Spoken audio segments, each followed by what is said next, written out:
안녕하세요. 국립외교원의 전봉건 교수입니다. 저는 오늘 우리나라가 당면한 최대의 외교안보 현안인 북한 핵 문제에 대해서 말씀드리겠습니다. 특히 북한 핵 문제가 왜 발생했는지, 그리고 우리가 지난 30년간 북핵 외교를 어떻게 해왔는지, 왜 실패했는지, 앞으로 성공하기 위해서는 어떻게 해야 되는지 등의 말씀드리겠습니다. 본론에 들어가기 전에 저에 대해서 아주 간단히 소개를 다시 한번 하겠습니다. 저는 국립외교원에서 북한 문제, 그 중에서도 북한 핵 문제, 그리고 핵 정책, 핵 비약사 문제 등을 연구를 하고 있습니다.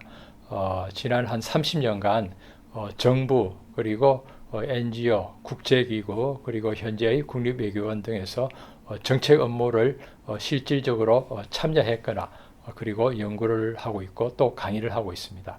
오늘 여러분들과 같이 북한 핵 문제를 알아보는 시간을 갖도록 하겠습니다. 오늘 여러분들과 같이 대화할 내용을 제가 이렇게 몇 가지 질문으로 만들어 보았습니다. 오늘 이것을 다 다룰 시간 없지만 그렇지만 여러분들 아마 북한 핵 문제를 다루면서 또 우리 외교안보 문제를 생각하면서 이 질문들을 생각하지 않을 수 없을 것입니다. 우선 한반도는 왜 분단, 북핵 위기, 전쟁 위기에 계속 시달리는가라는 것에 대해서 우리는 생각을 해야 됩니다. 이것이 운명인지 아니면 타파할 수 있는 것인지라는 것이 되겠죠. 그리고 북한 핵 문제를 해결해야 되는데 그 해결하기 위한 새로운 방안을 찾기 위해서는 우리는 지난 30년간 왜 비핵화 외교가 실패했는지를 좀 고민하지 않을 수 없습니다. 또한 세 번째로 우리가 북한 핵 문제를 이야기할 때마다 많은 사람들이, 전문가들이 리비아식으로 해결해야 된다, 이란식으로 해결해야 된다, 남아공식, 우크라이나식으로 해결해야 된다고 하는데 과연 그게 적용될 수 있는 것인지, 아니면은 한반도에는 한반도식의 독특한 비핵화 모델이 적용되어야 되는 게 아닌가라는 질문을 한번 제시할 필요가 있습니다. 세 번째, 그렇다면 우리가 북한 핵 문제를 어떻게 비핵화시킬 것인가라는 이제 그야말로 현재와 미래를 해결해야 되는 큰 숙제가 있습니다. 여기에 따라서 사람들이 북한 핵 문제를 군사적으로 해결해야 된다, 아니면 정권 교체를 해야 된다, 아니면 체제 붕괴를 시켜야 된다라는 방안부터 그게 아니고 그냥 군사적인 균형을 이루어야 된다, 또는 할 수 없이 북한 핵과 같이 살 수 있는 것 외에는 방법이 있느냐라는 문제도 있습니다만은 그에 못지않게 평화 체제를 구축해서 북한 핵 문제를 해결하는 방법, 전략적 인내 등등이 있습니다. 이 간단한 것에 대해서, 이런 간단한 방안들에 대해서 한번 저희들이 토론을 해보겠습니다.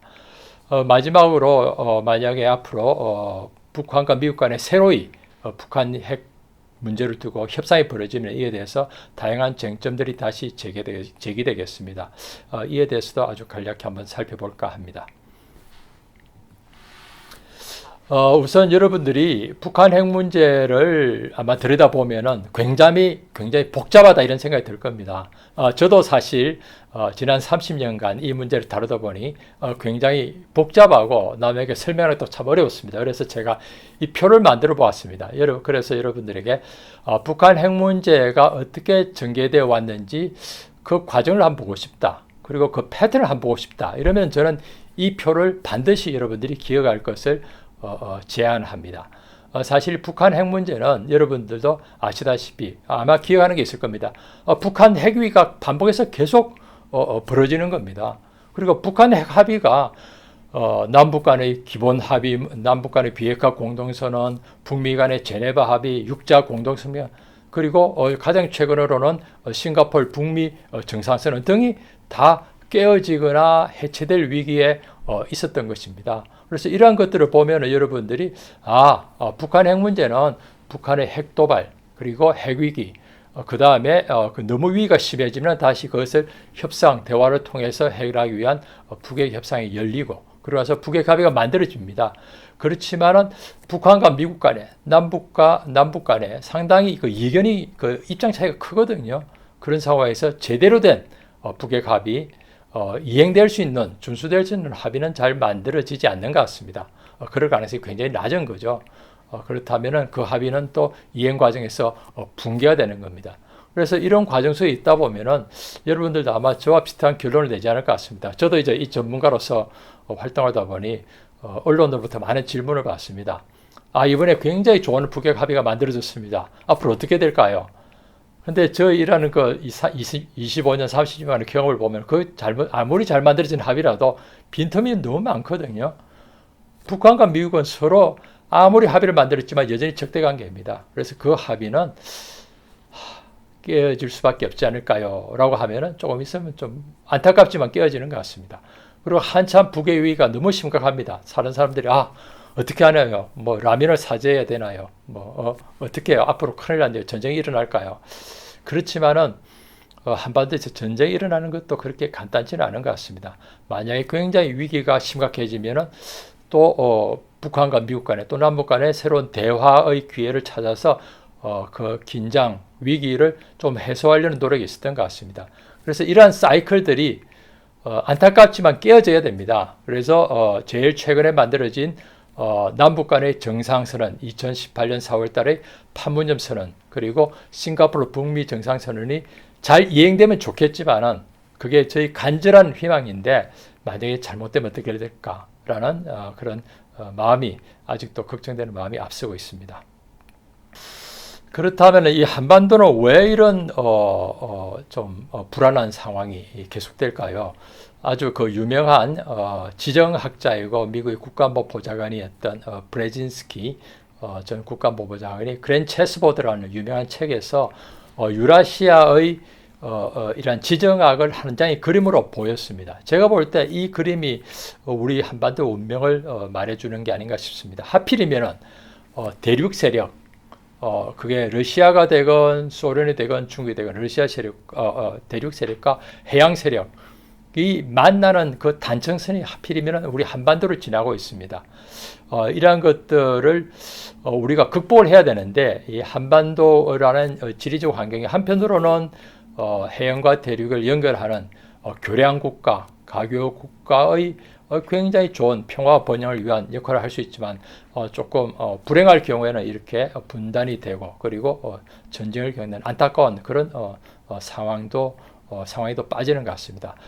이러한 문제는 우리가 이제 극복해야 될 문제인데 한편으로 분단과 남북 간의 전쟁 위기, 핵 위기라는 것은 현재 우리가 닥치고 있는 그러한 상황인 것 같습니다.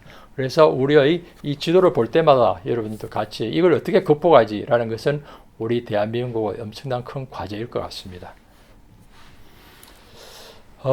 북한이 왜 핵무장을 하나라는 문제는 뭐 한편으로는 너무나 사람들이 당연하게 생각하는 것 같습니다. 그런데 제가 이 문제를 굳이 다시 제기하는 이유가 있습니다. 많은 전문가들이, 많은 국가들이 왜 핵무장을 하느냐, 그리고 왜 핵을 포기하느냐에 대해서 연구를 한 결과가 나와 있습니다. 그래서 거기에 나온 결론들을 정리를 하면은 여기 있듯이 안보적 이유, 정치적 이유, 국내 정치적 이유, 자기 위신을 위해서, 그리고 정치 지도자의 성향 등의 4가지 이유 때문에 핵무장을 하기도 하고 핵무장을 포기하기도 한답니다. 그래서 여러분들께서 아마 공부를 하신다면 이러한 4가지 이유가 핵무장과 핵 포기의 중요한 이유다라는 것을 한번 좀 생각을 하실 필요가 있고, 굳이 제가 여기서 이걸 지적하는 이유는 그렇다면 안보적 이유로, 국내 정치적 이유로 특히 이게 중요한데요. 핵무장을 했는데 이 문제가 해결되지 않는다면 핵을 포기할까라는 것입니다. 그렇다면 안보적인 이유 때문에 핵을 만들 엄청난 비용을 들여서 국제적 핍박을 받아가면서 핵을 만드는데 안보적 문제가 해결이 되면은 핵을 포기할 수 있겠지만은 그렇지 않는다면은 아마 핵을 더욱더 고집하지 않을까요? 국내 정치적 이유도 마찬가지입니다. 그리고 정치적 지도자의 성향도 굉장히 중요합니다. 한 나라의 그 정치 지도자가 핵을 포기하기로 결정하면은 그게 가능하지만은 정치 지도자가 그렇게 안 하겠다고 버티고 있으면은 핵을 포기한 사례도 없습니다. 그래서 제가 볼 때는 어떻게 한반도의 안보적 환경을 개선할 것인가, 그리고 어떻게 북한의 국내 정치적 환경이 좀 개선되기를 기대할 것인가, 그리고 우리가 북한이라는 김정은 지도자를 어떻게 우리가 좀 이용할 것인가 라는 것에 대해서 우리가 이 문제를 같이 고민해서 해법을 내어놓지 않는다면은 핵 포기를 만드는 것도 상당히 어렵지 않을까 그런 생각을 해봅니다. 아까 제가 북한의 그 악순환 그 슬라이드를 보여줬습니다만 이 슬라이드도 여러분들 꼭 한번 기억해 보시기 바랍니다. 북한은 어디로 가고 있을까라는 겁니다. 되게 많은 나라들이 한 나라의 안보적 이유, 정치적 이유 때문에 핵을 갖는다. 또는 그게 해결이 되면 포기한다고 합니다. 그렇지만 북한은 안타깝게도 지금 모든 탈냉전기의 국가들이 다 변화를 했습니다. 개혁 개방을 했습니다. 중국, 베트남, 그런 모든 나라를 개혁 개방을 했는데 북한은 개혁 개방을 안 하고 여전히 국가 경제, 1인 지배, 일당 통치를 하고 있습니다. 그러다 보니까 이 시장 경제, 자유주의 세계 체제 내에서 북한은 끊임없이 경제적으로도 언더퍼포밍, 성과가 좋지 않고 정치적으로도 안팎으로 많은 압박을 갖고 있습니다. 그러다 보니 북한만 이제 만성적인 이제 체제 위기 그런 상황이 있는 것이죠. 그렇다면은 북한이 그런 만성적 위기 속에서 자기들의 그래도 지위를 유지하기 위해서 이제 핵무장을 선택한 것 같습니다. 문제는 우리가 한동안에 북한이 이제 C라는 위치에 있으면서 다른 나라 다 변하니까 북한도 망할 거라고 생각을 했습니다. 그래서 북한이 개혁 개방을 하거나 북한이 붕괴하면은 핵 문제도 저절로 해결될 줄 알았거든요. 그래서 북한에 대해서 방치 정책, 제재 압박을 하고 기다리는 정책, 심지어는 전략적 인내 정책을 했습니다만은 북한은 다른 나라와 달랐습니다. 그래서 이런 북한의 특수성을 우리가 얼마나 인정해야 될 것인가가 현재 큰 숙제가 되겠습니다. 근데 북한이 변했고 망했으면 괜찮은데, 안타깝게도 굉장히 불만스럽게도 북한은 변하지도 않고 붕괴하지도 않은 채로 핵무장을 갖고 이제 등장을 했습니다. 이제 과거보다 우리가 숙제가 더 생겼습니다. 여러분도 같이 이제 고민을 해야 될 상황인 것 같습니다. 간단히 북한의 얼굴입니다. 2016년에 미국의 한 기자가 평양 대동강변을 찍었습니다. 얼른 보기에는 제가 보니 우리 한강변보다 더 밝은 것 같습니다. 그런데 또 북한에 살다가 이 지역에 살다 온 사람들 말대로 보니까 이게 항상 불이 있는 게 아니라고 합니다. 이 높은 고층 빌딩의 아파트에 살면서 만약에 전기가 몇 시간만 들어온다면 여러분 어떻게 하시겠습니까? 항상 전기가 들어오지 않는다 하더라고요. 그래서 심지어 퇴근도 빨리 해야 된답니다. 안 그러면 자기 집에 걸어 올라갈 수가 없다고 하더라고요. 이게 제가 볼 때는 항상 이러지는 않는 것 같습니다. 또 다른 하나의 북한의 얼굴입니다. 저는 이 얼굴도 북한의 현재의 얼굴이라고 생각합니다. 남북한을 이제 사진을 찍었는데, 우리가 이렇게 밝은 빛의 남한이라면 북한은 어둠의 북한인 것 같습니다. 이게 아마 북한이 오늘 겪고 있는 에너지 산업 사정이고, 그게 바로 김정은 국무위원장이 얼마 전 당 창건 기념일에서 우리가 이렇게 힘들게 산다, 여러분들에게 정말 미안하다라고 몇 번 사죄가 했던 그런 배경도 바로 현재 이제 이렇게 북한이 겪고 있는 사정이 아닌가 싶습니다. 이러한 것은 한편으로 북한이 핵무장을 하는 동기도 되겠지만 자기들이 이렇게 이 상태에 있으면 무너지지 않겠습니까? 그래서 핵무장을 해서 자기를 지키려고 하는 반면에 또 다른 한편으로 이런 상황을 벗어나기 위해서 경제 발전을 해야 되고, 그러기 위해서는 핵을 포기해야 되는, 그러니까 핵 포기를 위한 우리의 하나의 북한의 유인책도 이러한 상황에서 만들어지지 않을까, 그런 생각을 해봅니다. 지금까지는 북한의 상황이 어떻는지, 그리고 지난 북핵 협상 과정이 어떤지 알아본다면, 이제는 지난 우리가 30년간 북한 핵을 포기한 배경 속에 우리가 스스로 지피는 적을 아는 것이고 지기는 나를 아는 것인데요. 저는 우리의 그 대북 정책의 혼돈에 굉장히 큰 책임이 있다고 봅니다. 우리는 민주국가다 보니 정권이 바뀌는 것은 불가피합니다. 근데 정권이 바뀌었다 해서 반드시 대북 정책이 바뀔 이유는 없는데, 우리는 진보 정권 보수 정권을 갔다 왔다 하면서 대북 정책이 너무나 크게 바뀌었습니다. 그래서 우리의 대북 정책이 일관성을 잃으면서 대북 정책의 성과를 거둘, 여러분들 조그마한 기업을 하나 운영한다더라도 성과를 내려면은 최소한 5년, 10년 투자해야 될 텐데, 북한을 변화시키고 대북 비핵화를 시키는 거라면 제가 볼 때는 최소한 1, 20년은 지속성이 있어야 되지 않았을까 생각을 합니다. 그렇지만은 계속 갔다 왔다 하면서 우리가 대북 정책, 북한을 변화시킬 기회를 놓쳤까 봐 이것은 앞으로도 우리가 북한의 핵 문제 해결해서 큰 숙제라고 생각을 합니다. 그렇다면은 이제 중반을 지나서 그렇다면 우리가 어떻게 하죠? 라는 질문입니다. 우리가 어떻게 하죠? 이것도 제가 2017년 우리가 굉장히 큰 북핵 위기 상황이었습니다. 큰 북핵 위기가 닥치면 모든 사람들이 어떻게 해결해야 되나요? 하면서 이제 백과정명식으로 다양한 정책 옵션 대안을 내놓고 논쟁을 벌입니다. 그래서 제가 그 당시에 나왔던 모든 안들을 다 이렇게 모아서 이렇게 있는 4개의 카테고리 또는 현 북핵 상태를 포함한 5개의 카테고리로 한번 만들어 보았습니다. 아마 앞으로도 벌어질 많은 대북 정책 논쟁, 북한 핵 문제를 어떻게 해결할까요? 라는 것은 아마 이 그림틀 내에서 다 이루어질 것 같습니다. 그래서 여러분들 혹시 북한 핵 문제 생각나면은 이 그림도 꼭 한번 기억해 보시기 바랍니다. 우선 북한 핵 문제가 현재 A 상태가 있습니다. 그런데 여기 A라는 것은 북한의 핵무장을 향해서 나아가고 있고 그리고 우리는 북한에 대해서 상당한 봉쇄 압박을 하고 있는 상황입니다. 이런 상황이 계속되면 어떻게 될까요? 북한은 핵무장을 위해서 더욱더 핵무장을 가속화하고 우리는 북한의 핵무장이 우리는 두렵고 거기에 대해서 방비를 해야 되니까 우리는 거기에 대해서 우리의 북한에 대한 억제력을 더욱더 강화시키려고 하겠죠. 어떻게 하죠? 그 방법은 여기 있습니다. 한미동맹을 강화하고 미사일 방어를 하고 군비 증강을 하고 전술핵을 도입합니다. 당연히 북한에 대해서 억제력은 커지는데 그렇다면 그 상황이 과연 우리한테 유리할 것일까요? 북한에 대한 억제력을 강화하기 위해서 군비 투입은 군비 도입대로 하고 북한은 뭐 미사일 방어나 전술핵을 하면서 중국과의 갈등을 생기면서도 또 전쟁 위기는 또 더욱 커지지 않겠습니까? 그래서 우리가 이것을 대안이긴 한데 베스트 대안은 저는 아니라고 생각합니다. 그래서 어떤 사람은 북한 핵무장은 불가피하니까 이와 같이 북핵과 살아야지 어떻게 하겠느냐라고 합니다. 저는 이건 정말 최악의 선택이라고 봅니다.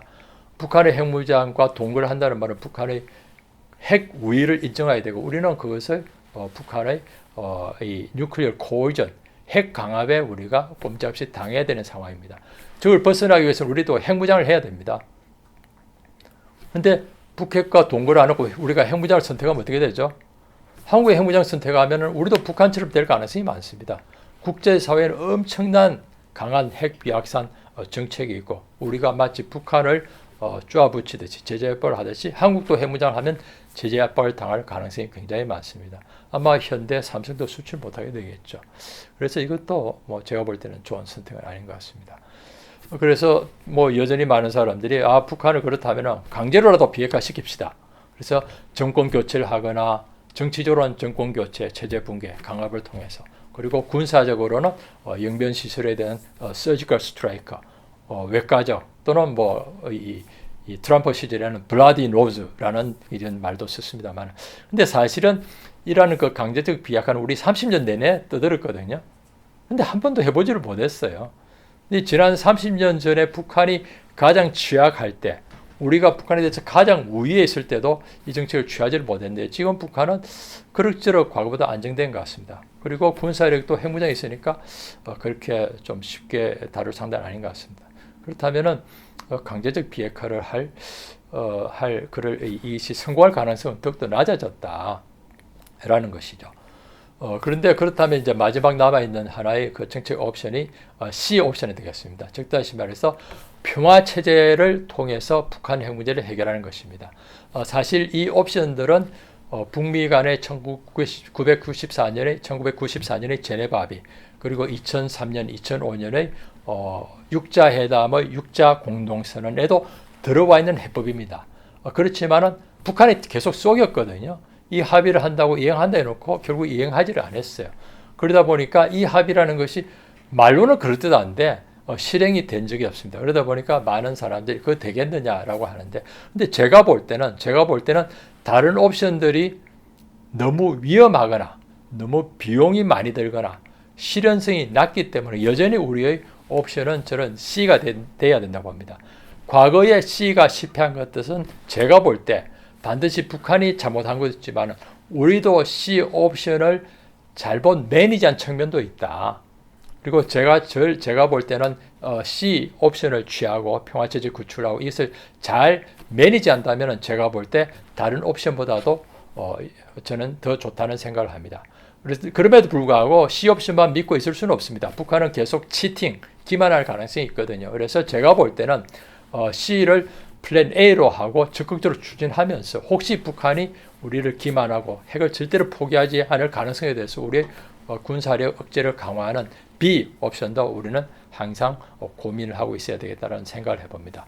다시 한번 저는 우리가 대북 정책을 어떻게 추진해야 되는지, 북한 비핵화 전략을 어떻게 해야 되는지라는 논쟁이 벌어질 때 여러분들께서 꼭 이 슬라이드를 염두에 두고 과연 무엇을 선택할 것인지 한번 같이 고민을 해 주시기를 바랍니다. 제가 볼 때 여전히 다른 옵션들, 그렇다면 이 옵션을 선택할 때 여러분들이 꼭 생각해야 될 문제는 실현 가능한 것인가? 비용이 얼마나 드신가? 오히려 그 문제를 해결함으로써 전쟁 위험성을 더 높이는 것이 아닌가? 라는 것에 대해서 고민을 해야 되는 것이죠. 가령 어떤 옵션들은 너무나 그럴듯해 보입니다. 그렇지만 실현성이 없어요. 그렇지만 어떤 거는 너무나 하고 싶지만 그렇게 하면 전쟁이 더 일어납니다. 우리가 이 모든 것을 현재 하고 있는 대북 정책의 가장 첫 번째 기본 원칙이 한반도의 전쟁을 피하고 한반도의 평화와 번영을 정착시키는 것이거든요.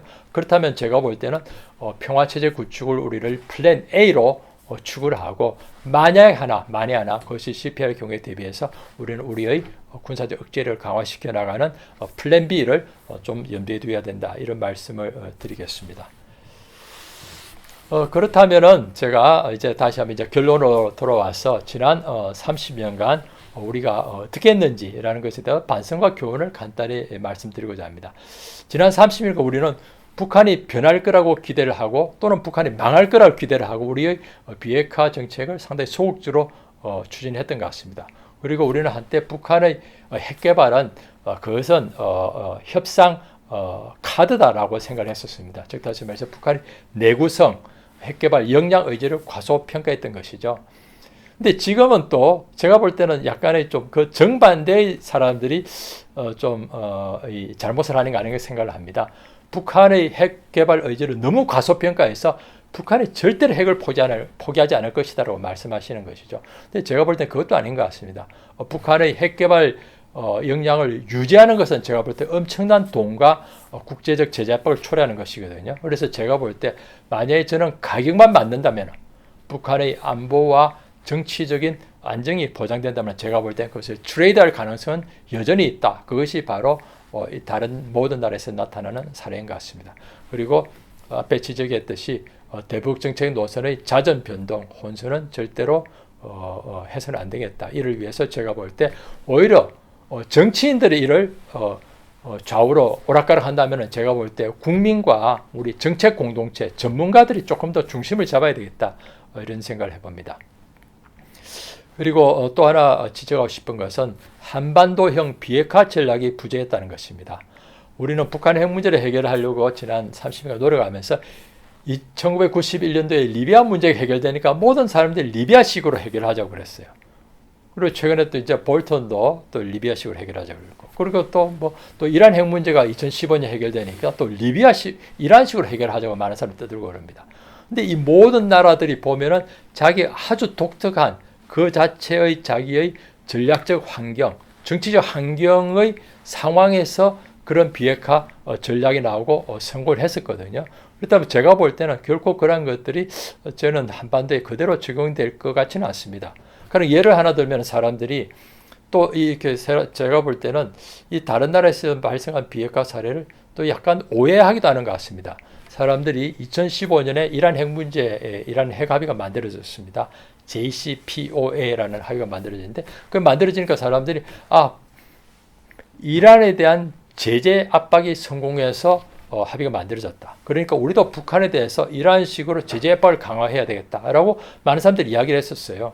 근데 제가 볼 때 이란의 핵 문제가 해결된 배경 속에는 이란은 수출형 경제를 가지고 있었습니다. 이란은 오히려 수출해야지 먹고 살거든요. 근데 북한은 폐쇄형 경제예요. 그러니까 제재 압박을 해도 북한에 그게 통할 가능성이 저는 그렇게 크지 않다고 봅니다. 또 하나는 사람들이 제재 압박만 했다고 그러는데 당시에 오바마 대통령이 트럼프 리더십과 이란의 리더십과 마치 트럼프가 북한 김정은과 러브레터를 주고받듯이 계속 소통을 했었습니다.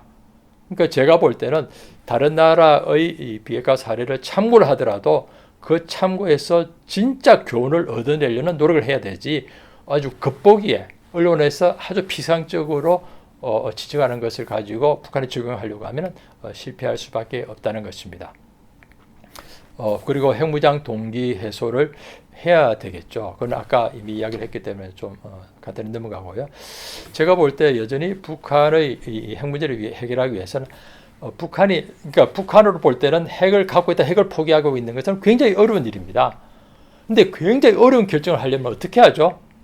제가 볼 때는 아주 강한 압박과 굉장히 군침도는 유인책을 동시에 내놔야 됩니다. 근데 제가 볼 때 지난 30년간 우리가 북한에 했던 소위 말해서 단검과 채찍은 솜방망이 채찍과 그림의 뜻 같은 제가 볼 때 유인책 당근이었던 것 같습니다. 그래서 제가 볼 때는 정말로 실체적이고 북한이 침을 질질 흘릴 만한 아주 좋은 경제적 유인책을 바로 눈앞에 실체적인 걸 내놓고 그리고 북한이 그것을 따르지 않을 때 너네들은 정말로 고통을 받을 것이라고 하는 아주 강한 압박책을 두 개를 같이 내놓을 때 비로소 성공할 가능성이 크다는 것입니다. 그렇다면 이제 이것은 최종 결론 부분입니다. 저는 여러분들과 같이 이러한 좀 생각을 공유하고 싶습니다. 물론 우리의 정치 지도자, 정책하는 사람들에게도 이런 말을 꼭 하고 싶습니다.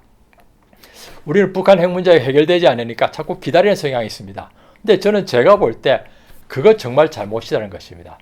비핵화 비용은 항상 오늘보다 내일이 더 비쌉니다. 왜 그렇게 했습니까?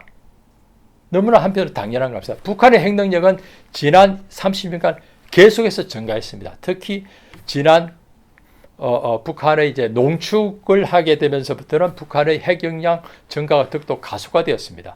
그래서 제가 아주 계략적인 계산에 따르면 북한의 핵 능력 8년마다 2배가 증가하거든요. 근데 지금 이 순간도 우리가 이렇게 미적거리는 사이에 북한은 핵무기를 계속 만들고 있고 우리가 몇 년 지나면 또 핵무기가 현재 30개에서 60개가 돼서 나타날 것입니다. 제가 볼 때는 그때 북한과 협상하느니 지금 당장 오늘이라도 협상을 해서 주고받는 거래를 하는 것이 더 싸다는 것이죠. 그리고 두 번째, 우리는 자주 북한과 거래를 하는데 좀 불편합니다. 항상 불편한 마음입니다. 특히 북한은 나쁜 짓을 했는데 거기에 양보를 하거나 북한에 대해서 보상하는 것에 대해서 굉장히 불편합니다. 그러면서도 북한은 그런 결정적인 양보를 하기를 굉장히 기대를 합니다. 특히 북한은 굉장히 체제적으로 또 경제적으로 불안하지 않습니까? 그렇기 때문에 우리가 압박을 가하면 북한은 결정적인 양보를 할 것으로 우리가 기대를 하고 있습니다. 그런데 북한은 제가 볼 때 그런 결정적인 양보를 한 적이 없습니다. 북한 외교술의 기본은 제가 볼 때 기반, 해피, 벼랑 끝 전술을 굉장히 전략적으로 전술을 잘 이용하고 있습니다. 그래서 자기들이 필요하면 아주 강하게 압박을 당하고 있으면 기반적으로 협상 테이블에 나오고 그리고 합의를 이행해야 될 단계면 회피를 하고 그리고 또 자기들이 우리를 몰아붙일 때는 갑자기 전쟁 위기를 고조시킵니다.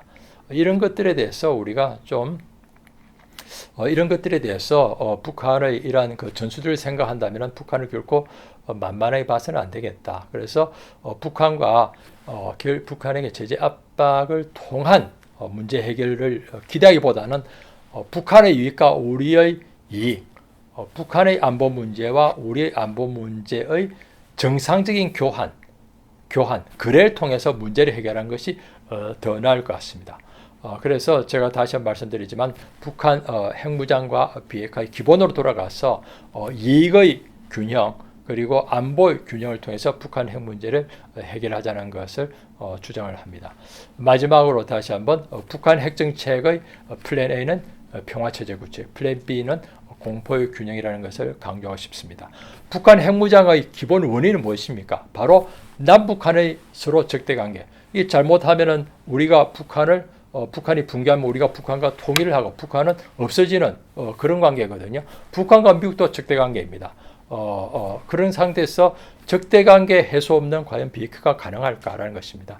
물론 적대관계가 해소되어도 비핵화가 될 가능성이 반드시 그렇게 되지는 않습니다. 그렇지만은 필요 조건을 만족시키지 않고서 비핵화를 시켰다. 그것은 제가 볼 때 좀 무리인 것 같습니다. 그래서 제가 볼 때 우선 관계 개선과 비핵화를 병행시켜 나가는 것이 중요하다. 즉 다시 말해서 남북 간의 기본조약 체결 그리고 북미 간의 수교 그것을 바로 북한 기획화와 교환하는 것이 정답이고, 이러한 것들은 이미 사실은 우리의 남북 간의 다양한 합의서, 남북 간의 판문점 정상선언, 그리고 북한과 미국, 트럼프와 김정은 간의 싱가포르의 이미 회담 공동선언에 들어가 있습니다. 근데 제가 볼 때 이것을 좀 더 제대로 실천하는 것이 우리가 북한 핵 문제를 해결해 나가는 그야말로 왕도라는 것을 다시 한번 강조하고 저희 이번 대화를 마치도록 하겠습니다. 여러분, 북한 핵 문제 무엇인지, 그리고 어떻게 해야 되는지 이제 같이 공감대를 이룰 수 있을까요?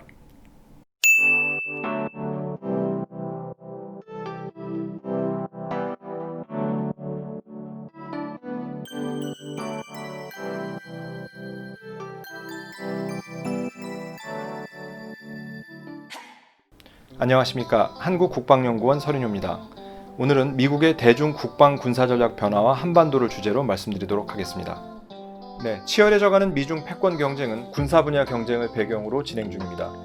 미국과 중국 사이에 특히 지역 패권을 둘러싼 경쟁은 군사 분야에서 군사 혁신 경쟁의 양상을 띠고 있습니다. 한국은 한미동맹의 일원으로서 연합작전 수행과 관련된 미국의 변화된 요구에 대응해야 하고, 미국이 개척해 나갈 새로운 군사적 표준을 우리에게 맞는 방식으로 수용하는 한국적 미래전 개념 모색도 계속 지속해 나가야 할 것입니다.